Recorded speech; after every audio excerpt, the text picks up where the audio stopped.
Hello అందరికీ ఈరోజు నేను ఒక మంచి టిప్ అయితే చెప్తాను. మనకి థ్రోట్ ఇన్ఫెక్షన్ అయినా కోల్డ్ అయినా ఒకవేళ పొడి దగ్గు అట్లా ఉన్నా కొంచెం ఆయాసంగా అట్లా ఉన్నా ఈ టిప్ అయితే చాలా బాగా వర్క్ అవుతుంది. ఖచ్చితంగా ట్రై చేయండి. దానికి ఏం చేయాలి అంటే ఫస్ట్ మనం ఇలాంటి గంట ఒకటి తీసుకొని ఇట్లా స్టవ్ మీద బాగా హీట్ చేయాలన్నమాట. అది కొంచెం వేడెక్కిన తర్వాత చూడండి, ఫస్ట్ ఇది బాగా వేడవ్వాలి. వేడెక్కిన తర్వాత ఇప్పుడు ఏంటంటే మనం స్టవ్ ఆఫ్ చేసేసుకొని ఈ గంట అనేది పక్కన పెట్టేసుకోవాలి. దీంట్లోకి మనం ఏం చేయాలంటే కాస్త తేనె తీసుకోవాలన్నమాట. తేనె తీసుకోవాలి. జస్ట్ ఒక చిటికెడు పసుపు వేయాలి. ఇందులోనే మనం మిరియాల పొడి కూడా వేసుకోవాలి. నెక్స్ట్ వచ్చేసి కొంచెం సాల్ట్ వేసుకోవాలి.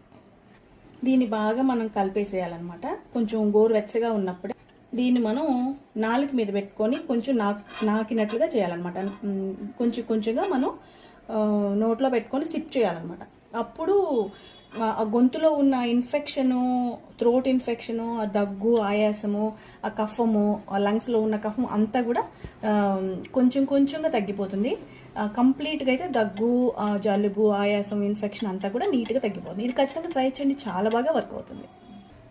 కానీ ఇది యూజ్ చేసిన తర్వాత ఇంకో గంట వరకు కూడా మనం వాటర్ తాగకూడదు. అది గుర్తుపెట్టుకోండి, ఓకేనా?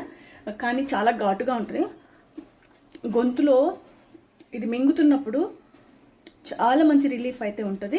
థ్రోట్ ఇన్ఫెక్షన్ ఉన్నవాళ్ళు ఖచ్చితంగా ట్రై చేయండి.